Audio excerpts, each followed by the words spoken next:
Un pensamiento que ha estado revoloteando en mi corazón el día de hoy, con miras a esta clase, o sea, esta noche, es que, amados hermanos, estamos a las puertas del más grande avivamiento de todos los tiempos, ¿verdad? Y el Señor va a recoger la cosecha más grande de toda la historia de la iglesia. Millones de almas van a ser salvadas. Millones de almas van a ser alcanzadas en estos próximos años que tenemos por delante. Y va a haber necesidad de que nosotros prediquemos y enseñemos la palabra de Dios a esas multitudes. Y este curso es sumamente importante. Creo que dos cursos que son pilares para un predicador son homilética y hermenéutica. Exactamente, son pero como dos columnas para el predicador, para el maestro, para el pastor. Y bueno, encontrándonos tan cerca del gran avivamiento, es sumamente necesario e importante que nos preparemos para predicar correctamente, para enseñar correctamente. Y la homilética y la hermenéutica nos van a capacitar tanto para predicar como para enseñar correctamente, no solo en el sentido estructural, sino en el sentido también teológico, ¿verdad? De interpretar correctamente la palabra de Dios. Así es que yo creo que tenemos hermenéutica para este año. Parece que lo tenemos, ¿verdad? No se vaya a perder ese curso, porque juntamente con esto son como los dos, como digo, dije pilares y columnas, pero quería usar otro término, como los dos instrumentos que todo predicador debe tener bien, pero bien afiladitos, ¿verdad? Gloria a Dios. Su homilética y su hermenéutica. Amén. Gloria al Señor. Bueno, como estamos hablando de homilética, quiero hacerles un resumen de lo que vimos anoche. Y aunque lo vamos a ver más adelante en el diseño que voy a presentarles, quisiera leerles este resumen que he preparado para ustedes. Y si ustedes gustan, no escriban, solo escuchen y de repente que puedo diseñar esto para entregárselos mañana o pasado por escrito en un par de hojas. Pero mire cómo está diseñada, cómo fue diseñada las clases de anoche. Mire, pues, como estamos hablando de homilética, bueno, lo primero que pusimos fue el tema. ¿Cuál es el tema? Una exposición de la homilética es el tema, el gran tema. Luego yo presenté ante ustedes una introducción.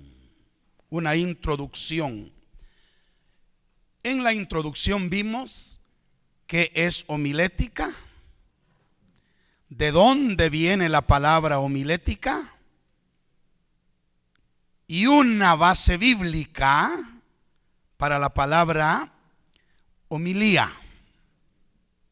¿De dónde viene homilética? Eso fue la introducción, y todo mensaje suyo debe tener una introducción. Luego vimos, vamos a ver cuántos puntos importantes. Tres puntos importantes, y como vamos a ver, aunque no es una regla así estricta, pero creo que sí se puede usar y ayuda mucho. es que los puntos importantes se señalen con números romanos. 1, números romanos, punto importante. Luego, después del punto importante, están los incisos. El inciso, por lo general, se señala con letras mayúsculas. A, B, C, si son 3 o los que sean. El inciso. Después tenemos el inciso del inciso. Eso ya se señala con números ordinales. 1, 2, 3. Y luego tenemos el inciso del inciso del inciso.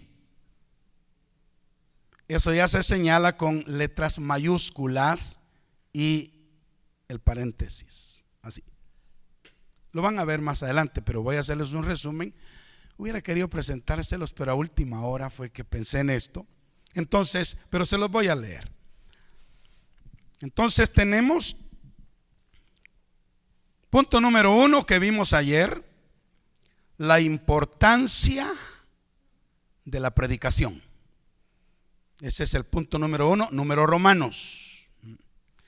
Inciso A: hay 2 palabras que se traducen predicar, A mayúscula, 2 palabras que se traducen predicar. Bajo ese inciso, número 1, ordinal. Número 1, queruso. Número 2, evangelizo.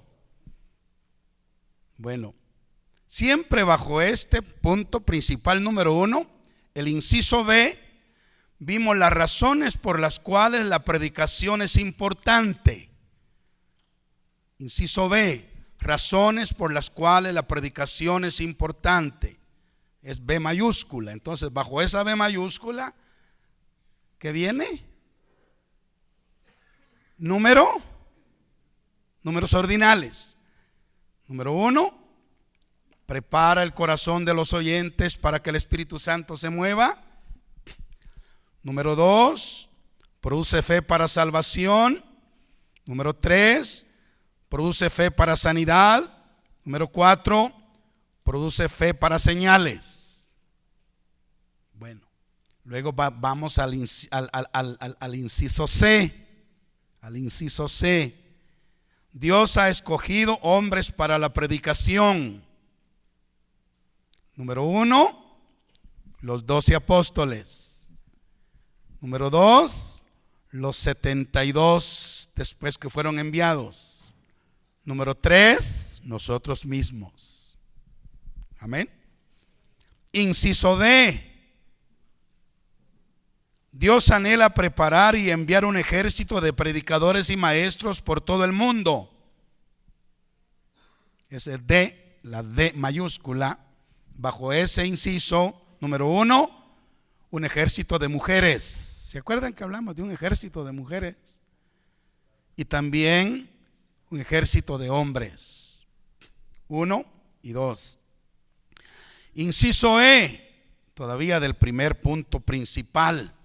Inciso E, la predicación es un gran privilegio, pero también una gran responsabilidad.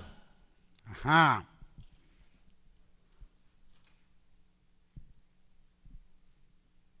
Inciso del inciso, ¿verdad? O sea, inciso número 1, habrá un castigo terrible para los predicadores infieles. Pero inciso 2, habrá una recompensa hermosa para los predicadores fieles. O sea, ese fue el punto número 1. ¿Cómo lo numeramos eso? Dijimos números romanos. Entonces usted puede ver que tenemos número romano. Abajo de eso, letras mayúsculas A, B, C. Pero debajo de cada letra mayúscula puede que hayan otros incisos. Entonces, inciso 1, inciso 2. Y si todavía debajo de el inciso 1 hay otro inciso, ya es letra minúscula con su paréntesis. Así se va estructurando. Aquí tal vez está el ejemplo.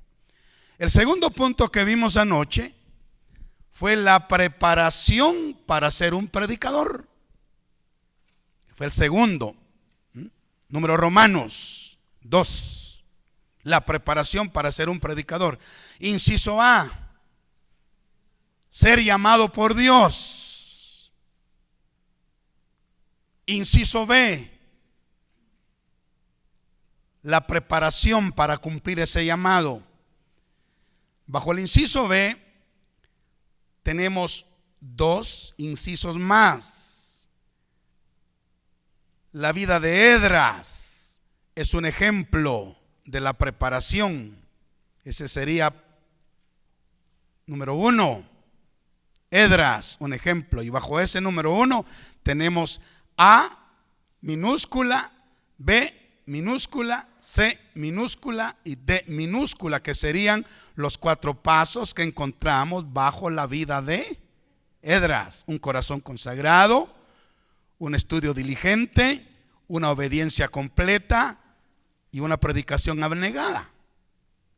Y luego el punto número 2, con números ordinales, vimos un contraste. ¿Se acuerdan entre quiénes? Entre David y Salomón. Salomón sería A minúscula, un predicador que fracasó porque no obedeció lo que él mismo predicó. Y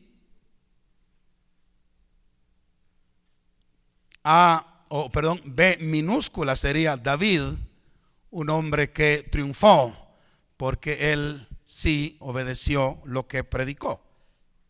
Bueno, el punto número 3 que vimos ayer fueron los 4 tipos de predicación. ¿Se acuerdan?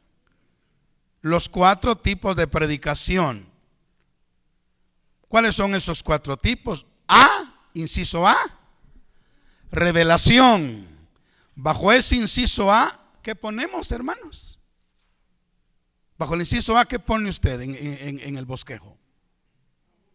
1, ¿verdad? O puede poner A1 así, se puede A1, pero si no, solo 1, ¿verdad? Entonces, bajo el inciso A, que es revelación, podemos poner 1 a través de sueños, 2 a través de visiones, 3 a través de la oración, 4 porque una idea venga al corazón. Ahí está. Bueno, inciso B, ¿cuál sería inciso B? Conocimiento. Del punto número 2 sería conocimiento.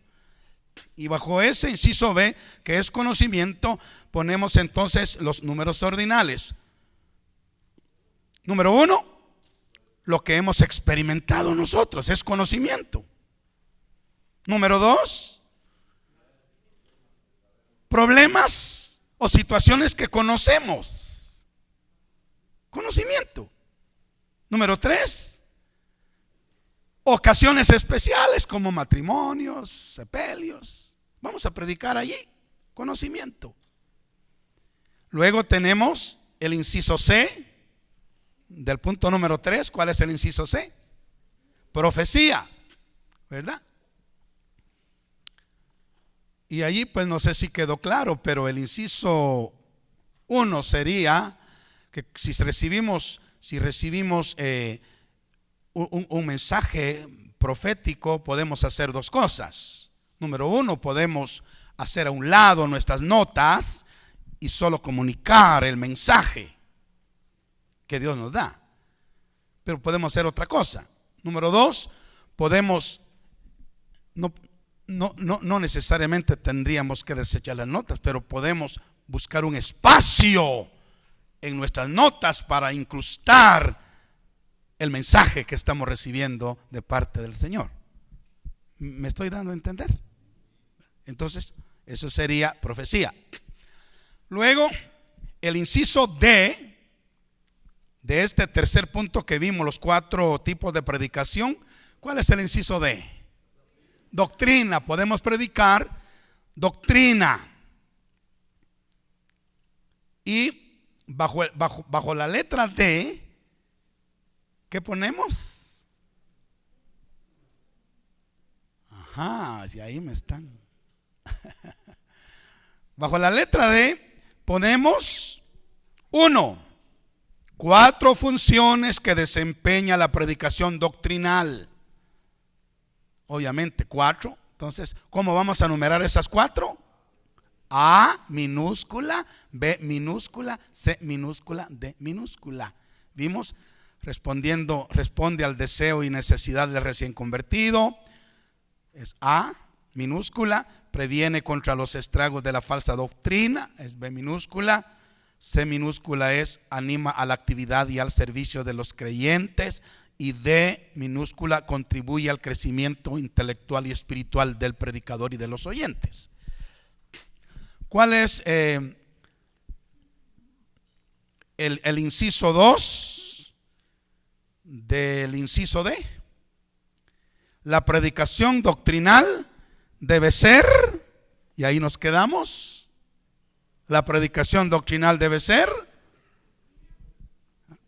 sencilla, positiva y práctica, ¿verdad? Realmente ahí no debiera yo tener 1, 2 y 3, sino ahí que debiera yo tener A minúscula, B y C minúscula con el paréntesis. Bueno, eso lo vamos a entender adelantito cuando diseñemos el bosquejo. Correcto.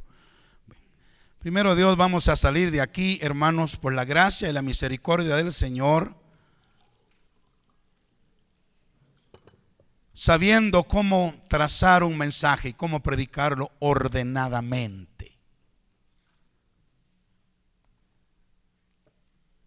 Bueno, el punto número 4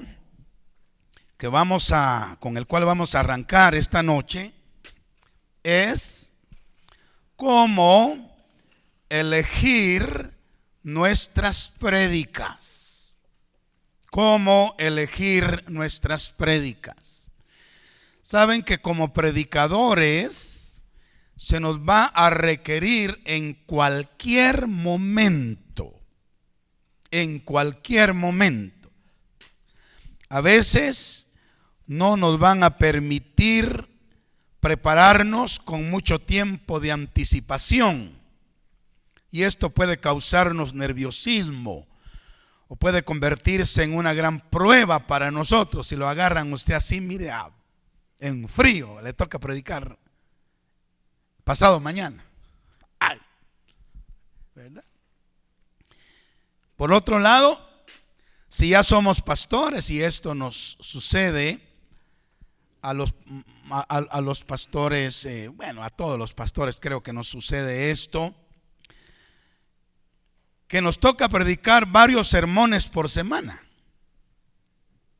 ¿A cuánto les toca predicar varios sermones por semana a veces? No me diga que no hay ninguno. Sí, pero nosotros hemos tenido, hermano, la experiencia que a veces, imagínense, yo tuve por lo menos 3 años, cuando estuve pastoreando en El Salvador y en Zacapa, simultáneamente. Tenía que predicar toda la semana y a veces predicar 2 o 3 veces al día. Entonces eso es una prueba difícil realmente para los predicadores cuando nos toca que predicar varios sermones. Hay mucha presión. Así es que una cosa que por lo general experimentamos los predicadores también es que nos toca predicar no solo en tiempos de buen ánimo, sino también en tiempos en los que nuestro ánimo no está muy bueno. ¿No les ha pasado a ustedes eso? Hay veces que estamos animados. Sí, que rico es predicar uno animado, hermano. Pero hay veces que el ánimo de uno está bajo y uno tiene que predicar. Tiene que predicar. Amén. Y bien, como un predicador dijo, muchas veces los pastores somos como los payasos. Sí. Que sonreímos a la congregación en público, pero en el secreto estamos llorando. Muchas veces así sucede, ¿verdad? Que venimos del secreto ahí, tal vez con grandes pruebas y luchas de llorar y de gemir, y después tenemos que sonreír a la congregación. Así sucede. Amén. Entonces, pero tenemos que hacerlo. Tenemos que hacerlo. A los pastores, a los predicadores, nos toca o nos sucede lo de las madres que preparan la comida para sus hijos. Ellas deben cocinar aunque no estén de buen ánimo, ¿verdad? Tienen que cocinar de todos modos para sus hijos. Si están contentas, si están tristes, si están enfermas, si están desanimadas, tiene que darle a comer a sus hijos. Una buena madre. Así nos toca muchas veces a los predicadores. Bueno, lo que estudiaremos a continuación nos ayudará a saber cómo elegir nuestras prédicas. Mencionaré 3 pasos que nos servirán para enfocar rápidamente lo que debemos predicar en un momento dado. Gloria al Señor. 3 pasos elementales que nos servirán para enfocar rápidamente lo que debemos predicar en un momento dado. Bueno, veamos estos 3 pasos para elegir nuestras prédicas. Número 1, busque al Señor para recibir revelación. Busque al Señor para recibir revelación. Jeremías capítulo 23, versículo 18 es un versículo clave para este primer paso. Allí dice: porque ¿quién estuvo en el secreto de Jehová y vio y oyó su palabra? ¿Quién estuvo atento a su palabra y la oyó? ¿A dónde tenemos que ir entonces para recibir revelación? Al lugar secreto. Al lugar secreto. Al altar de la oración, ahí a solas con Dios. Aleluya. Algunas veces puede ser de día, otras veces puede ser de noche. Pero el punto es, el primer paso, si nos toca predicar, debemos buscar al Señor para recibir revelación. Si el Señor nos da una revelación, tendremos el elemento clave para el mensaje. Si Dios quiere darnos una revelación, debemos considerar los siguientes consejos. Con revelación, escuche por favor esto. Si el Señor nos da una revelación, mucho oído con esto, hermanos, mucho oído. Si el Señor nos da una revelación, debemos considerar estos consejos. Primero, esperar hasta que la comprendamos. Por favor, no vayamos a predicar una revelación que no la hayamos entendido primero, porque nos vamos a hacer bolas. ¿Verdad? Vamos a confundirnos todo y vamos a confundir a la audiencia. Entonces, primer consejo: si usted recibe revelación, asegúrese de que comprendió la revelación. No debemos compartirla antes de estar seguros que comprendemos lo que Dios está mostrándonos. De esta manera evitaremos errores o equivocaciones que más tarde vayamos a tener que estar corrigiendo. Perdonen, hermanos, me equivoqué y corregir. Entonces, Asegurémonos de que comprendemos. Gloria al Señor. Debemos meditar en lo que Dios nos ha mostrado y escudriñar las escrituras que tengan relación con el tema que Dios nos ha mostrado para que podamos desarrollarlo y así alimentar a nuestros oyentes. Escuche esto. Permitamos que la semilla de la revelación crezca en nosotros hasta convertirse en un mensaje maduro que pueda sustentar a nuestros oyentes. Usted recibe la semilla de la revelación, pero no debe correr a compartirla si no la ha entendido primero, si no se ha madurado en su corazón primero, porque no va a ser de mucho beneficio. Mire lo que dice Marcos capítulo 4, versos 28 y 29, hablando de una semilla. Dice: porque de suyo lleva fruto la tierra. Primero hierba, luego espiga, después grano lleno en la espiga. Y cuando el fruto está maduro, enseguida se mete la hoz, porque la siega ha llegado. Así es la semilla de la revelación.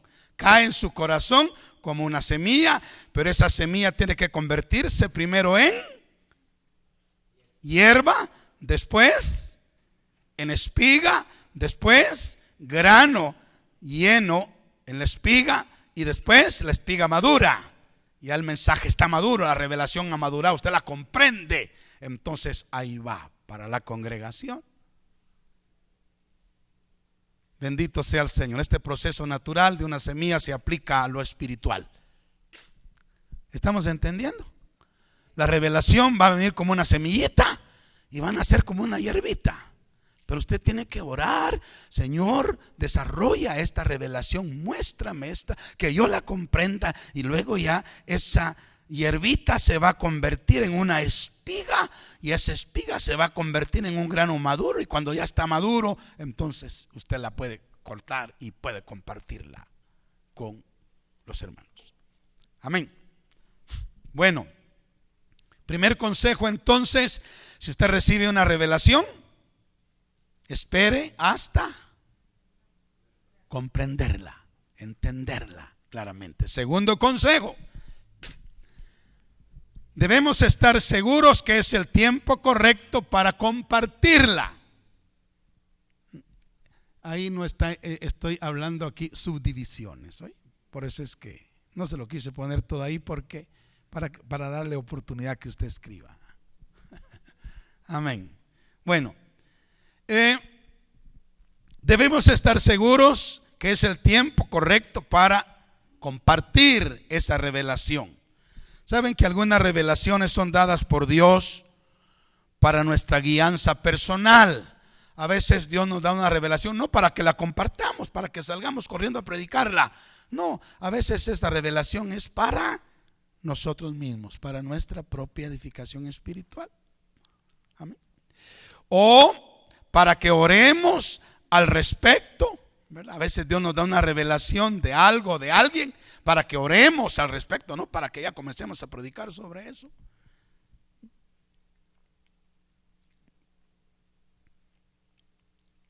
Gloria al Señor. O a veces Él nos da una revelación, debemos comprenderla primero y después debemos preguntarle al Señor: Señor, ¿será que ya puedo compartir? ¿Es el tiempo para compartir esta revelación o no? Porque puede ser que el Señor le dé una revelación hoy para que la predique dentro de 6 meses, o para que lo predique dentro de 3 meses. Así puede suceder. Les voy a poner un ejemplo. Marcos 9:9.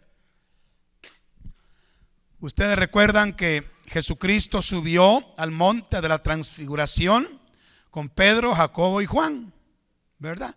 Y ahí tuvieron ellos una revelación extraordinaria.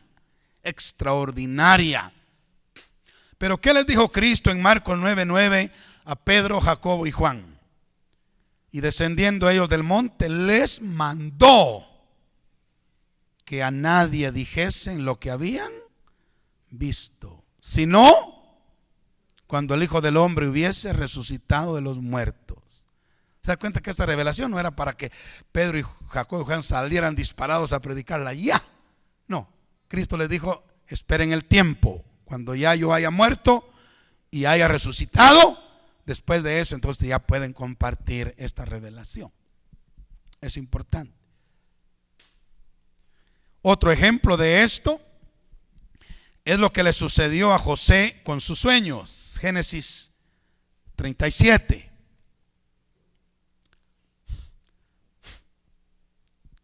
Génesis 37. Realmente, hermanos, no fue sabio que José les contara la revelación a sus hermanos, que eran carnales y celosos, porque ellos llegaron a aborrecerle más todavía. Quizá hubiese sido más sabio si José hubiese guardado las cosas en su corazón. Quizás se hubiera evitado de algunos sufrimientos, pero él no tuvo sabiduría. Era un joven, obviamente joven, ¿verdad? Le faltaba sabiduría, y él corriendo recibió la revelación y pum, a contársela, pues, y esto le trajo persecución y muchos dolores, y sobre todo los hermanos lo aborrecieron más todavía de lo que lo aborrecían, ¿verdad? Pero una actitud preciosa está en Lucas 2:19. Lucas 2:19, con María. Ustedes saben qué maravillosa mujer era María.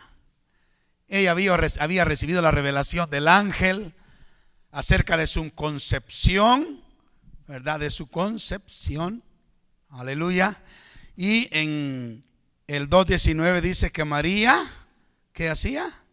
Guardaba todas esas revelaciones, meditándolas en su corazón. Y sabe, a mí me impresiona, de veras me impresiona María. ¿Sabe que aún cuando ya habían transcurrido 30 años, María seguía guardando las cosas en su corazón? Fíjese, qué mujer. ¿Por qué le digo eso? Porque cuando Jesús ya tenía más o menos 30 años y ya él estaba comenzando su ministerio, los religiosos decían: si tú eres hijo ¿de qué dijeron que era hijo? Tú eres hijo de fornicación. Tú eres hijo de... Así lo atacaban a Jesús. Y María oía todo eso. Y María bien pudo un día pararse y decirle: señores, ustedes no conocen la historia. Él no es hijo de fornicación. Yo les voy a contar cómo sucedieron las cosas. Pero no lo hizo. Ella guardó las cosas en su corazón. Entonces debemos estar seguros que es el tiempo correcto para compartir la revelación. Consejo número 3: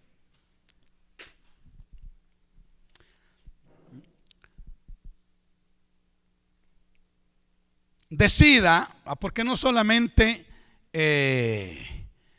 podemos predicar revelación. ¿Qué más podemos predicar? Conocimiento, profecía y doctrina. Podemos predicar cualquiera de esos 3 tipos de predicación. Ahora, decidamos, bajo la dirección del Espíritu Santo, cuál es la doctrina o conocimiento en el que vamos a basar nuestra predicación. Tenemos que decidir si nos toca predicar. Entonces vayamos y recibamos revelación, pero con la revelación tengamos cuidado. Preguntémosle al Señor: Señor, ya la comprendí todo, todavía me falta. ¿Es el tiempo para compartirla o no es el tiempo? Y seamos guiados por el Espíritu Santo. Ahora, si vamos a compartir doctrina o vamos a compartir conocimiento, debemos aquietar nuestro espíritu y dejarnos también guiar por el Espíritu Santo. Y bajo la guianza del Espíritu Santo tomemos la decisión sobre el área de necesidad que tenga la iglesia, y ahí preparamos nuestro sermón. Muy bien. En esta manera de escoger nuestros mensajes debemos estar dispuestos a recibir nueva dirección de Dios según su voluntad. Bueno, si vamos a predicar un mensaje de conocimiento, ¿se recuerdan qué es conocimiento? Lo que hemos aprendido, lo que hemos experimentado. Si vamos a predicar sobre conocimiento, existen varios aspectos que debemos considerar para seleccionar un tema que sea efectivo. Y estos aspectos se presentan como preguntas. Si usted va a predicar conocimiento, asegúrese de darle una revisadita a estos aspectos. Primero, ¿es este tema o experiencia de bendición para mi vida hoy?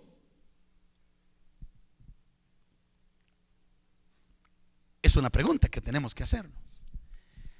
¿Es este tema que yo quiero predicar esta mañana, esta noche, esta tarde? ¿Es este tema o esta experiencia que voy a compartir es de bendición para mi vida hoy? Primer consejo. ¿Sabe por qué? No es bueno alimentar al pueblo de Dios con comida fría, seca o podrida.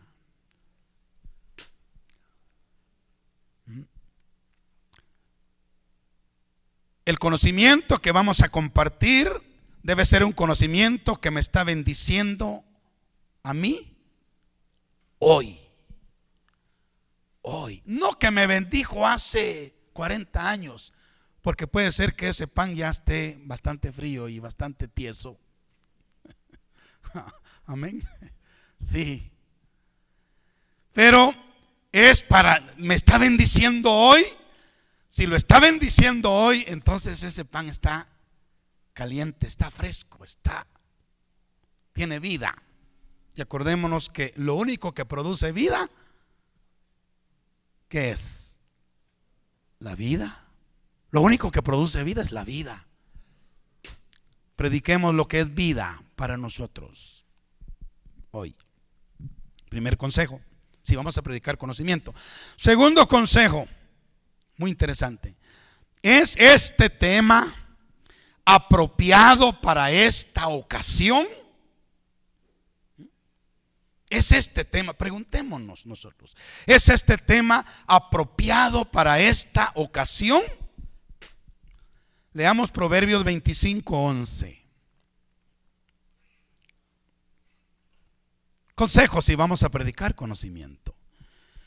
Mire lo que dice Proverbios 25:11. Qué lindo. Manzana de oro con figuras de plata es la palabra dicha como conviene. ¿Es apropiado el mensaje para hoy? Porque como manzana de oro con figuras de plata es la palabra dicha apropiadamente. Gloria al Señor para siempre. Amén. Los eventos especiales y los días festivos nos pueden sugerir temas apropiados para predicar. Dígase, por ejemplo, el Día de la Madre, el Día del Padre, una boda, un funeral, un matrimonio. Nos pueden sugerir temas apropiados. El libro de texto que usted tiene señala algunos pasajes para desarrollar estos temas que les he mencionado. Por ejemplo, si estamos motivando a la iglesia para un nuevo programa de actividades, podría ser apropiado predicar sobre estudios bíblicos en el hogar, sobre evangelismo, sobre la ayuda a los pobres, sobre misiones, etc. Bueno, ese es el segundo consejo. ¿Es este tema apropiado para esta ocasión? Amén. Tercer consejo, si vamos a predicar conocimiento, ¿quién es mi audiencia? Debemos hacernos esta pregunta. ¿A quién le voy a predicar esto hoy? Debemos considerar qué clase de gente nos va a escuchar y seleccionar un tema que esté de acuerdo a sus necesidades. Debemos asegurarnos que nuestro mensaje sea práctico y de importancia, de interés para ellos. Por ejemplo, debemos tomar en cuenta si nuestra audiencia son niños, o si son jóvenes, o si son personas mayores.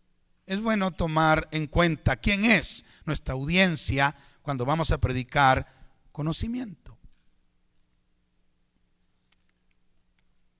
Si son campesinos o son profesionales, si son hombres de negocios o son pobres, si son cristianos o son inconversos, si son cristianos nuevos o son pastores, si son hombres o son mujeres, o si son parejas o matrimonios. Tenemos que considerar quién es nuestra audiencia también para, si vamos a predicar conocimiento, si vamos a escoger prédicas sobre conocimiento.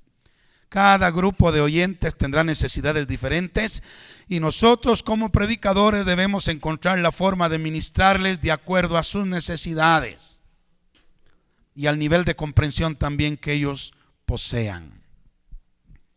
Bueno, si vamos a predicar basados en el conocimiento, escuchen, en el conocimiento que tenemos de un problema en particular, debemos considerar las siguientes preguntas. ¿Desea el Señor que nosotros confrontemos el problema?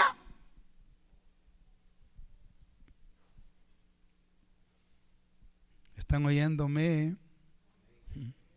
Mire, pues fíjese que a veces, bueno, creo que todos hemos cometido esos errores. Lo hemos cometido nosotros y lo hemos visto cometerlos. Si hay, digamos, un hermano que tiene un problema ahí y nos toca predicar, ay, ahora me las paga el hermano. Ya tengo el tema. Yo lo vi haciendo tal y tal cosa y a mí me toca predicar el domingo y así es que ya sé sobre qué voy a predicar. Eso no es sabiduría. Debemos preguntarnos si vamos a predicar basados en el conocimiento que tenemos de problemas en particular, debemos preguntarnos, ¿desea el Señor que nosotros confrontemos dicho problema en ese momento? Preguntar, Señor, ¿quieres tú que yo predique esto realmente? ¿Que yo confronte este problema? El Señor no nos pide que ataquemos cada problema y pecado que conozcamos.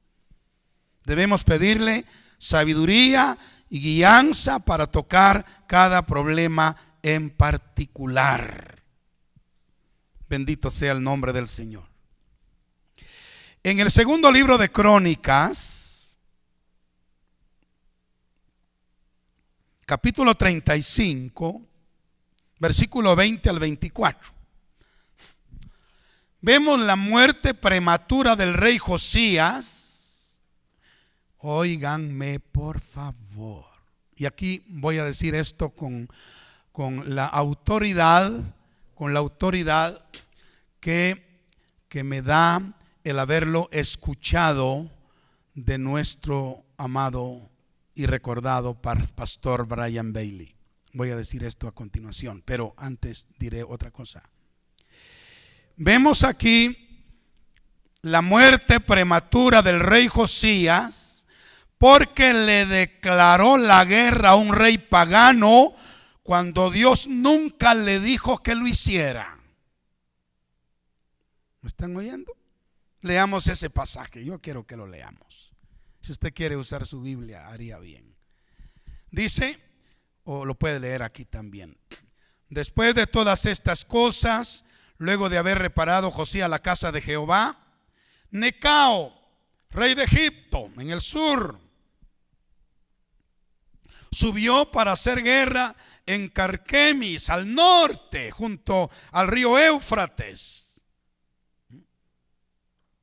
Necao tenía enemistad contra los sirios que estaban allá en el norte. Él estaba en el sur y él tenía guerra contra los sirios. Y allá en una ciudad llamada Carquemis estaban allá acampados los sirios. Entonces Necao vino para hacer guerra contra los sirios que estaban en Carquemis en el norte.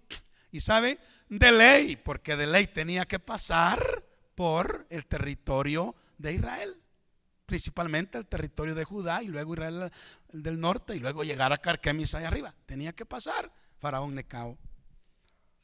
Pero mire lo que pasó. Y salió Josías, que era el rey de Judá en ese momento. Salió Josías contra él. ¿Contra quién? Contra Faraón Necao. Y le envió mensajeros diciendo, contra él. Y Necao le envió mensajeros diciendo, ¿qué tengo yo contigo, rey de Judá? Yo no vengo contra ti hoy, sino contra la casa que me hace guerra. Y Dios me ha dicho que me apresure. Deja de oponerte a Dios, quien está conmigo, no sea que Él te destruya. Mas Josías no se retiró, sino que se disfrazó para darle batalla. Fíjese. Y no atendió a las palabras de Faraón Necao, que eran de boca de Dios. Y vino a darle batalla en el campo de Megido. Y los flecheros tiraron contra el rey Josías.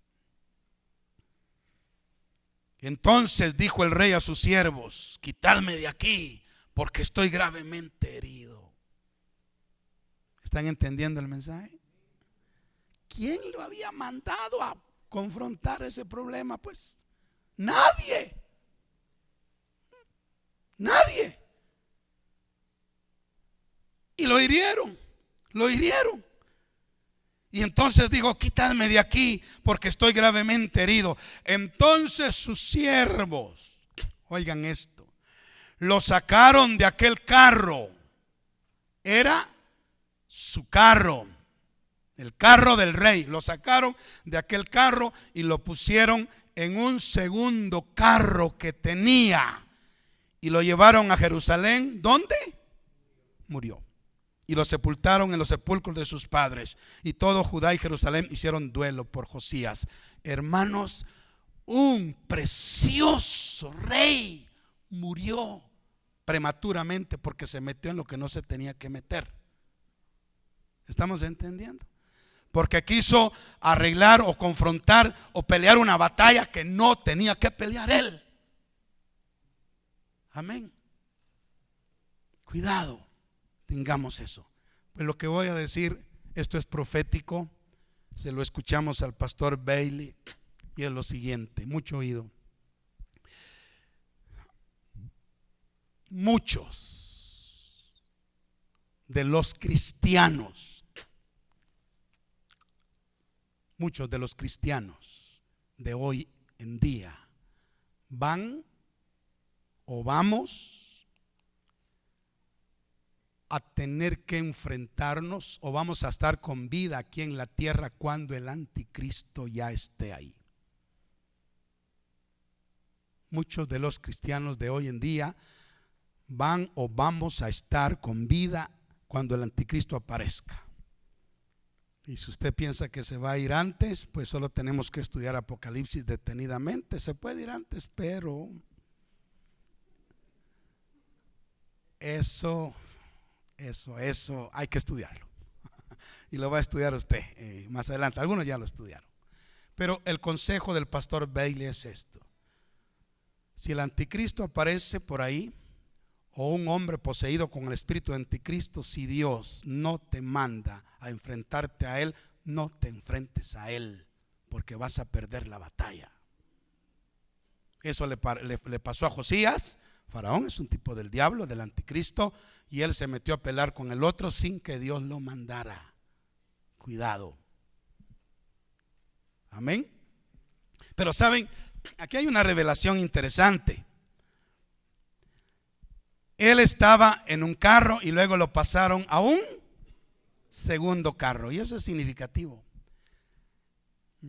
Él estaba en el primer nivel y por ese error fue bajado a un segundo nivel.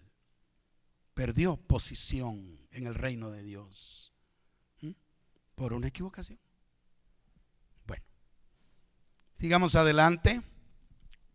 Estamos en homilética, no estamos en escatología, ¿verdad? Bueno, perdonen, pero es que está aquí este pasaje y quise comentarles esto. Por lo general, los predicadores que confrontan problemas que Dios nunca les mandó añaden presiones innecesarias a sus ministerios.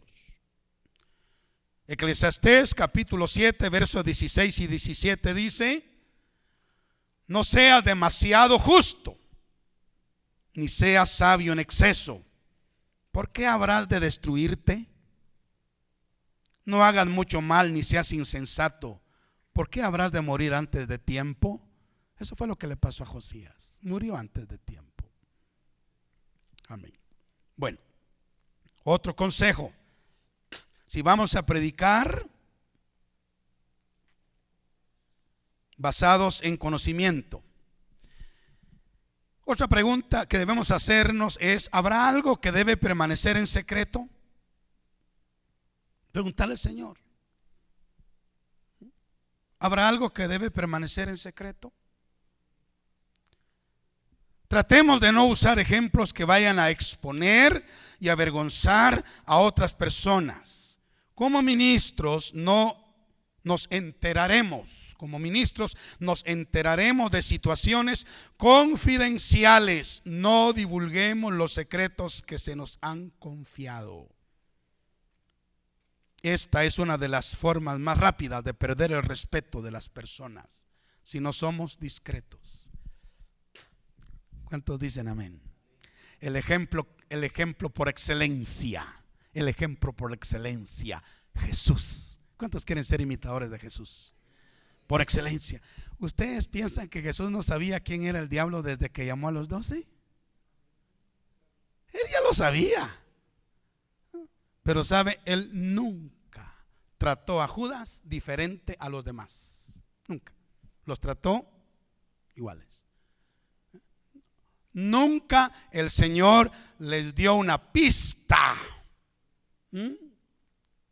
antes de la última cena para que descubrieran al traidor que estaba en medio. 3 años y medio anduvo con ellos y los trataba iguales, al punto que cuando llegó la última cena, ¿verdad? Entonces él, con mucho pesar en su corazón, y ya porque ya iba a morir, dijo: uno de ustedes me va a entregar. ¿Y qué dijeron todos? ¿Seré yo, maestro? ¿Por qué dijeron ellos eso? Porque él nunca dio a entender que Judas era el traidor. Nunca. ¿Seré yo, maestro? Están afligidos, ¿verdad? Porque el Señor nunca desnudó a Judas ni descubrió a Judas. Lo aguantó por 3 años y medio. Amén. Es el ejemplo por excelencia, ¿verdad? Si nos toca que predicar, cuidado, no vayamos a desnudar a la gente públicamente, porque eso no es de ministros del Señor. Bendito sea el Señor para siempre. Bueno, ¿por dónde vamos? ¿Es este el tiempo de confrontar el problema? También debemos preguntarnos: ¿es este el tiempo de confrontar el problema? Primera de Corintios capítulo 4 verso 5 dice: así que no juzguéis nada antes de tiempo, hasta que venga el Señor, el cual aclarará también lo oculto de las tinieblas y manifestará las intenciones de los corazones. Y entonces cada uno recibirá su alabanza de Dios. Debemos preguntarnos: ¿es este el tiempo de confrontar el problema? Bueno, ¿quiere el Señor que yo lo exponga, que yo lo confronte con el mensaje? Dios es muy paciente al tratar con nosotros. De la misma manera debemos ser nosotros con los demás. Algunos ejemplos son estos: la parábola del trigo y la cizaña. ¿Se acuerdan de esa parábola? Mateo 13, 24 al 30. En esta parábola, el dueño de la cosecha dice que se deje crecer la cizaña juntamente con el trigo hasta la siega. Y cuando sea la siega, los ángeles harán la separación. O sea, esto sugiere que hay un tiempo especial para enfrentar el problema de la cizaña. Otro ejemplo es que Dios esperó 400 años para tratar con el amorreo en la tierra de Canaán. 400 años. Leamos Génesis 15, 13 al 16. Dice: entonces Jehová dijo a Abraham: ten por cierto que tu descendencia morará en tierra ajena y será esclava allí y será oprimida 400 años. Mas también a la nación a la cual servirán juzgaré yo, y después de esto saldrán con gran riqueza, y tú vendrás a tus padres en paz y serás sepultado en buena vejez, y en la cuarta generación volverán acá, porque aún no ha llegado a su colmo la maldad del amorreo. Dios le dijo a Abraham: espérate, no trates con el amorreo, démosle 400 años de tiempo. Y cuando ya la maldad esté madura, entonces déjamelo a mí. Déjamelos a mí. Amén. Bueno, Eclesiastés capítulo 3 verso 1 al 8. Quizás solo vamos a leer la primera parte. Eclesiastés capítulo 3 verso 1 al 8. Ya ustedes saben todo lo que dice este capítulo. Todo tiene su tiempo. Todo tiene su tiempo. Y todo lo que se quiere debajo del cielo tiene su hora. Entonces cuando vamos a predicar conocimiento sobre algún problema, debemos preguntarle a Dios: Señor, ¿es este el tiempo en que tú quieres que yo trate este problema? Para no adelantarnos y en lugar de arreglar las cosas, desarreglarlas. Todo es, cuando se hace en su tiempo, todo es hermoso. Es hermoso. Bueno, y el último consejo: si vamos a predicar un mensaje de conocimiento, primero preguntémonos: ¿es este tema de bendición para mi vida hoy? ¿Es este tema apropiado para esta ocasión? ¿Quién es mi audiencia? ¿Desea el Señor que confronte el problema hoy? ¿Hay algo que debe permanecer en secreto? ¿Es este el tiempo de Dios para confrontar el problema? Y lo séptimo, ¿sabemos cuál es la forma de manejar la situación? ¿Sabemos cuál es la forma indicada para manejar la situación? Esto es muy importante. ¿Saben ustedes que me están oyendo? ¿O tienen sueño? ¿Saben ustedes que, mire, principalmente a nosotros como pastores nos toca que tratar muchas situaciones parecidas en la iglesia, parecidas? Mucho cuidado, porque a veces Dios da una estrategia para tratar esta situación con esta persona, ¿verdad? Con esta persona. Y luego esta otra tiene el mismo problema. Y podemos caer en la tentación de decir: como Dios me guió a hacer las cosas de esa manera con aquel, también yo lo voy a hacer de esta manera con este. No necesariamente. ¿Me estoy dando a entender? Porque Dios tiene una manera de tratar con cada una de las personas.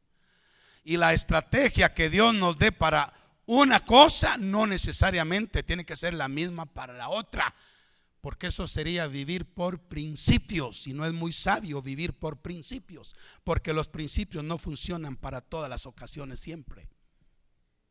Tenemos que vivir por oír la voz de Dios para cada situación. Amén, para cada situación. Un ejemplo de esto lo tenemos, vamos a ver, en el primer libro de Crónicas, capítulo 14, verso 9 al 16. Encontramos aquí dos batallas que enfrentó David. Las dos batallas eran muy similares, muy similares. Eran contra los mismos enemigos, los filisteos. Pero las estrategias para enfrentar cada una de ellas fueron distintas.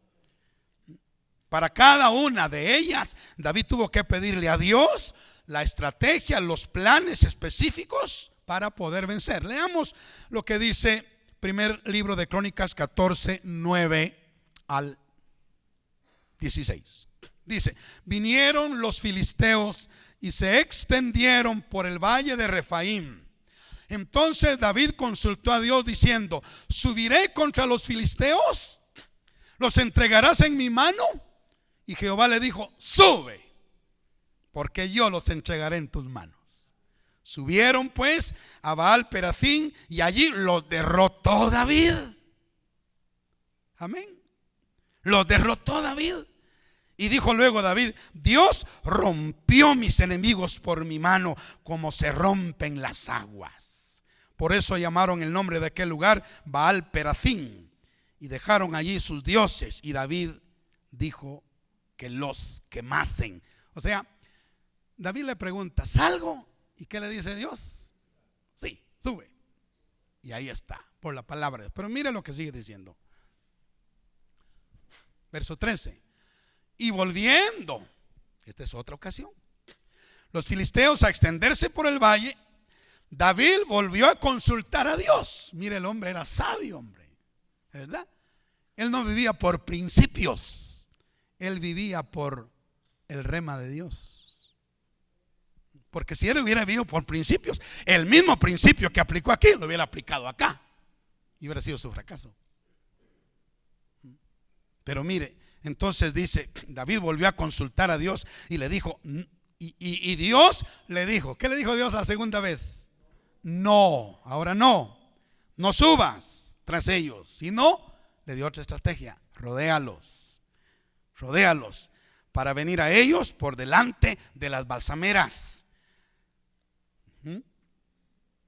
Y así que oigas venir un estruendo por las copas de las balsameras, sal luego a la batalla, porque Dios saldrá delante de ti y herirá al ejército de los filisteos.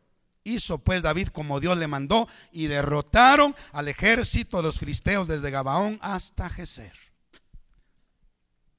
¿Entendimos el mensaje?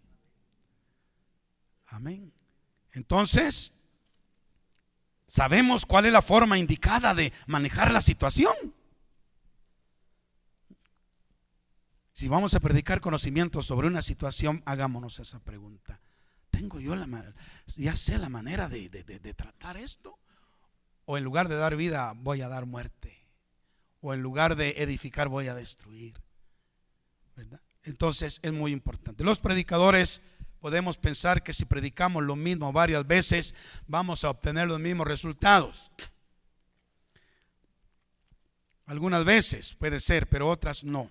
Por lo cual debemos buscar de Dios la forma indicada para manejar cada situación. Las fórmulas no existen en el reino de Dios. ¿Me están oyendo? Las fórmulas no existen. Él tiene una manera de tratar con cada persona y con cada situación diferente a la otra. Bueno, esto es si vamos a predicar conocimiento. Ahora, si vamos a predicar basados en doctrina, estamos viendo, si vamos a predicar revelación, ¿qué debemos hacer? Si vamos a predicar conocimiento, ¿qué debemos hacer? Si vamos a predicar doctrina, necesitamos sabiduría para elegir el tema y debemos tomar en cuenta lo siguiente. Si vamos a predicar doctrina, primero, edifiquemos un buen fundamento doctrinal en la vida de las personas. Esto es sumamente importante. Edifiquemos un buen fundamento doctrinal en la vida de las personas. Sabe que la firmeza de una vida cristiana depende en gran parte del fundamento que se tenga. Salmo 11, verso 3, hay una pregunta ahí. Fíjese lo que dice David: si los fundamentos fueren destruidos, ay, ay, ay, ¿qué ha de hacer el justo? Si no echamos un buen fundamento sobre la vida de los justos, entonces pobrecitos, Porque cualquier lluvia, cualquier río, cualquier viento puede derrumbar la casa si no tiene un buen fundamento. Entonces, si vamos a predicar doctrina, nosotros los predicadores somos responsables de establecer un fundamento sólido, doctrinalmente hablando, en la vida de los cristianos. Hebreos capítulo 6, verso 1 al 3 nos muestra la importancia de tener un buen fundamento doctrinal. Aunque el Señor allí desea que vayamos adelante a la perfección, dice aquí: por tanto, dejando ya los rudimentos de la doctrina de Cristo, vamos adelante a la perfección. Eso es un hecho, eso es obvio. Dice Pablo: no echando otra vez el fundamento del arrepentimiento de obras muertas, de la fe en Dios, de la doctrina del bautismo, la imposición de manos, la resurrección de los muertos, el juicio eterno, y esto haremos si Dios en verdad lo permite. Aquí aparecen, vamos a ver cuántas doctrinas fundamentales. Aparece el arrepentimiento, una; la fe en Dios, otra; la doctrina del bautismo, otra; la imposición de manos, otra; la resurrección de los muertos, 5; el juicio eterno, 6. Y esto haremos si Dios en verdad lo permite. Es la doctrina de la gracia, 7. Y la primera que se menciona, la perfección, 8 doctrinas, ¿verdad? 8 doctrinas. Pero debemos comenzar por donde hay que comenzar. ¿Por dónde se comienza, hermanos? Por la doctrina de el arrepentimiento. ¿Sí? Esa es la primera. Después la fe en Dios. Después la doctrina de bautismos, la imposición de manos, la resurrección de los muertos, el juicio eterno, la gracia, y luego la doctrina de la perfección. Vamos adelante a la perfección. Pero tenemos que echar un buen fundamento si vamos a predicar doctrina. Sabe que la vida cristiana es como la escuela. Nadie puede pasar a un segundo grado si no ha cursado el primero. Y así es en la vida cristiana. No podemos recibir las verdades profundas de la palabra de Dios si no hemos pasado por las verdades elementales. Y como buenos predicadores no debemos predicar asuntos profundos si nuestra gente no conoce las doctrinas básicas. Eso es como querer darle carne a una bebita que solo puede beber leche. Lo que vamos a hacer es matarla. Ay, les cuento una noticia. El día de hoy nació mi séptima nieta. Tengo 6 nietos y hoy nació la única mujer nieta. Gloria al Señor. Pero sale por esto, porque imagínense que ella ahorita necesita lechita, pues, y si le damos de comer carne, la matamos, ¿verdad? Y así debemos comenzar echando el fundamento de las doctrinas básicas y luego ir adelante hacia la perfección. Un buen fundamento doctrinal producirá por lo menos 2 cosas en los cristianos.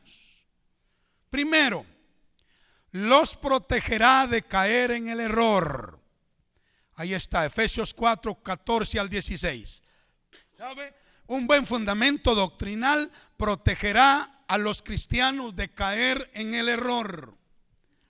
Dice Efesios 4, 14 al 16, para que ya no seamos niños fluctuantes, llevados por doquiera de todo viento de doctrina, por estratagema de hombres que para engañar emplean con astucia las artimañas del error, sino que siguiendo la verdad en amor crezcamos en todo en aquel que es la cabeza, esto es Cristo, de quien todo el cuerpo, bien concertado y unido entre sí por todas las coyunturas que se ayudan mutuamente según la actividad propia de cada miembro, recibe su crecimiento para ir edificándose en amor.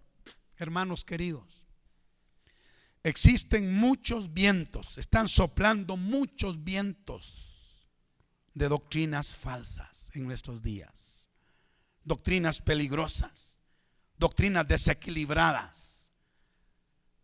Y sabe una cosa, ¿sabe hacia dónde están soplando esos vientos del error? ¿Hacia dónde creen ustedes? Hacia la iglesia, hermanos, hacia la iglesia. Por eso es sumamente importante echar un buen fundamento en la vida de todos los miembros de nuestras congregaciones. Amén. Eso los protegerá de caer en el error, pero también los ayudará a volverse cada día más estables y más maduros. Más estables y más maduros. Gloria al Señor. El Señor quiere que nosotros maduremos. Como hemos dicho en otras ocasiones, y ustedes han escuchado esto de muchos maestros, pero como dice Pedro, a mí no me es molesto repetirlos las mismas cosas, y para ustedes es seguro, ¿verdad? Cuando nace un bebito, ay, qué alegría, hermanos. Y cuando da sus primeros pasitos y dice sus primeras palabritas, qué alegría, ¿verdad? Ya la mamá, el papá no hay que hacer, los abuelos no digamos, no hayamos que hacer con el bebé que comienza a hablar. Pero si después de 5, 10 años, 15 años sigue con las mismas palabritas, eso ya no es alegría. ¿La que ya no? Eso ya es tristeza, que no ha madurado. Y así es en la vida cristiana. Qué lindo cuando los hermanos comienzan a dar sus pasitos, ¿verdad? Y a decir sus primeras palabritas como niños. Está bien, pero si ya después de 5, 10, 15 años no pasan de ser niños, ya eso causa dolor y tristeza en el corazón del Señor. De manera que la doctrina ayuda a los cristianos a crecer y a madurar. Leámoslo en 1 de Pedro capítulo 2 verso 1 al 3, donde dice: desechando pues toda malicia, todo engaño, hipocresía, envidias y todas las detracciones, desead como niños recién nacidos la leche espiritual no adulterada. Y aquí está hablando de la doctrina pura, no adulterada, para que por ella crezcáis para salvación, si es que habéis gustado la benignidad del Señor. Bueno, número 2, si vamos a predicar basados en doctrina, entonces número 1, edifiquemos un buen fundamento doctrinal. Número 2, no enfaticemos trivialidades y pequeñeces. No enfaticemos trivialidades y pequeñeces. Bendito sea el nombre del Señor. En otras palabras, no usemos la predicación para hablar acerca de temas que no son importantes para la edificación de nuestros oyentes.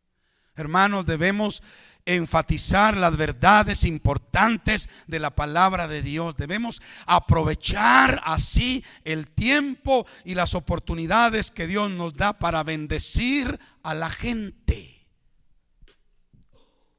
¿Cuántos dicen amén?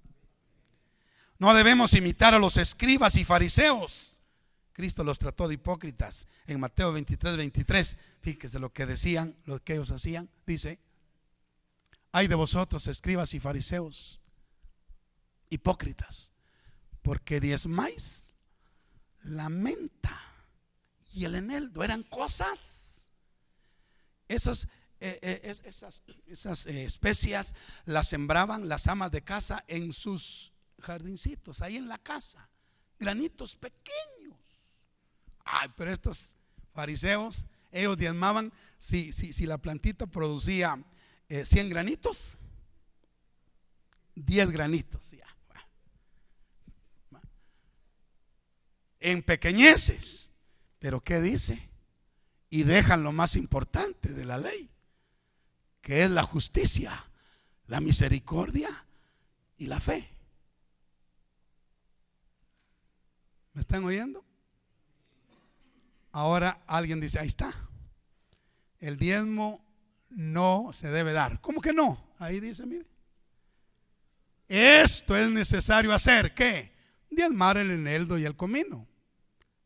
No, hacer justicia, misericordia y fe. Esto es necesario hacer, sin dejar de hacer lo otro, pues. ¿Me están entendiendo? Pero el mensaje aquí no es el diezmo.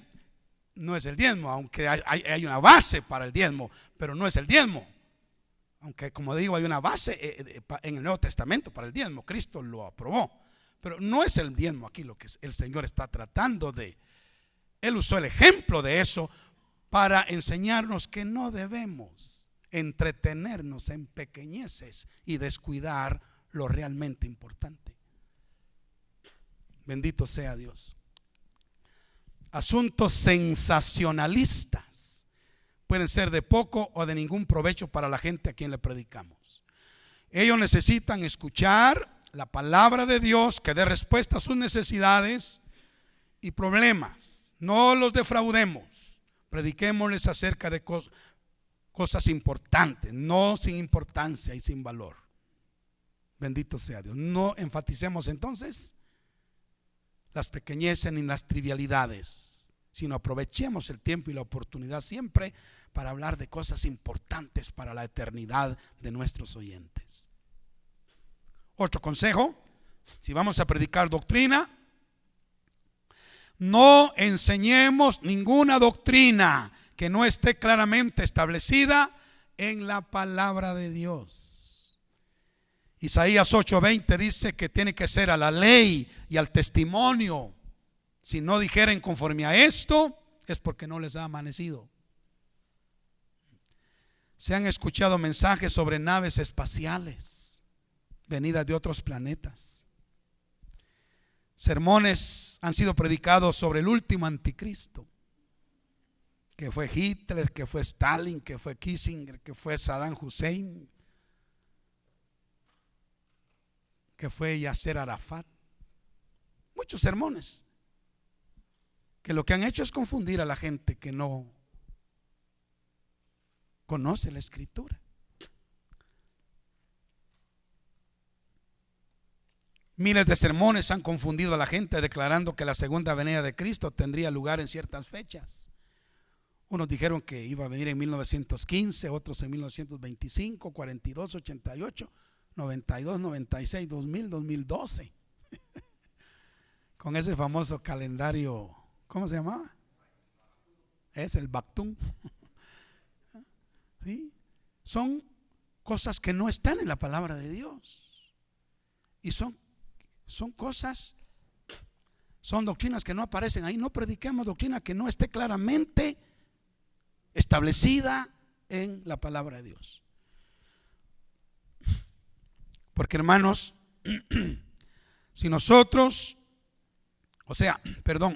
si no está en la palabra de Dios una doctrina, primero es porque no es importante. Eso sería lo menos dañino. Y segundo, es porque puede ser errónea y del enemigo. Entonces, no. Muy bien. Permítanme terminar con el punto 4. Tengo unos segundos quizá. No, todavía tengo unos. Sí, podemos terminar. Entonces ya hemos visto que si vamos a predicar conocimiento, que debemos, no, primero, ¿verdad? Revelación. Si vamos a predicar revelación, ¿cómo debemos hacer las cosas? Si vamos a predicar conocimiento, ¿cómo debemos hacer las cosas? Si vamos a predicar doctrina, ¿cómo debemos hacer las cosas? Ahora, si vamos a predicar profecía, que es el cuarto, ¿qué hacer si la unción profética comienza a fluir? ¿Qué hacer? A veces llegamos al servicio con nuestro sermón preparado, listos para predicarlo, pensando en que será de gran bendición, pero luego nos damos cuenta de que el Señor quiere fluir en otro asunto. ¿Qué debemos hacer? Ya se los dije y se lo repito. Podemos hacer dos cosas. Tenemos dos opciones y ahí las tenemos, ¿verdad? Primero, poner a un lado nuestras notas y dedicarnos solamente al nuevo mensaje que Dios nos ha dado, ¿verdad? Podemos hacer eso. Si usted siente la unción profética venir sobre su vida, entonces ahí Dios le da el mensaje profético. Entonces usted puede hacer eso. Poner a un lado su bosquejo, sus notas, y eso seguramente lo utilizará en un próximo mensaje. O puede hacer otra cosa, tiene otra opción, y es buscar un lugar apropiado dentro del sermón que llevamos para insertar el mensaje que Dios nos ha dado proféticamente. Bendito sea el Señor para siempre.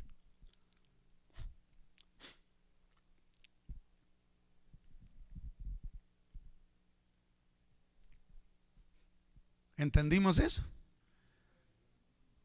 Les quiero aclarar esto. Hasta el día de hoy, esto usted lo va a encontrar, puede ser que lo encuentre en su libro de texto, en el del hermano Norman, o lo encuentre en el librito del pastor Bailey. Pero uno de los comentarios que yo creo que es en el del hermano Norman, uno de los comentarios que hace él con respecto a esta clase de predicación, profecía, es esta. Dice que esta clase de predicación es muy escasa el día de hoy. Y quienes la predican por lo general son los ministros maduros, aquellos que ya tienen entendimiento del fluir profético, ¿verdad? No son predicadores novatos, sino que ya esta clase de predicación por lo general fluye a través de la vida de predicadores maduros. Pero hacia allá vamos, ¿verdad, hermanos? ¿O no vamos hacia allá? Hacia la madurez. Entonces es muy posible que en los días que vienen usted reciba la unción profética cuando esté detrás del púlpito y va a saber qué hacer. ¿Qué hacer? O pone a un lado todas sus notas y predica lo que Dios le da, o puede ser guiado a abrir un espacio en su bosquejo para insertar el mensaje que Dios le está dando al mismo tiempo que el que ya ha preparado usted bajo la dirección del Señor. Bueno, terminamos con este punto. Para ser buenos predicadores, solo debemos aprender dos cosas. Pero tanto que hemos estudiado, dirá usted. Pero mira, reduzcamos todo. Así como Cristo, mire qué lindo. Cristo redujo toda la ley y los profetas. ¿A cuántos mandamientos? A 2 mandamientos. Toda la ley y todos los profetas. Cristo dijo que si amamos a Dios y amamos al prójimo, hemos cumplido la ley y los profetas. Pues algo así es esto. Para ser buenos predicadores podemos reducir todo a 2 cosas. Número 1, preparar diligentemente nuestros sermones. Diligentemente, cuidadosamente. Démosle tiempo a nuestros sermones. Alabado sea el nombre del Señor. Sea cuidadoso, sea meticuloso, sea detallista con sus sermones. Dedíquele tiempo a la preparación de sus sermones. Número 1. Y número 2, sea sensible y siga la guianza del Espíritu Santo. Amén.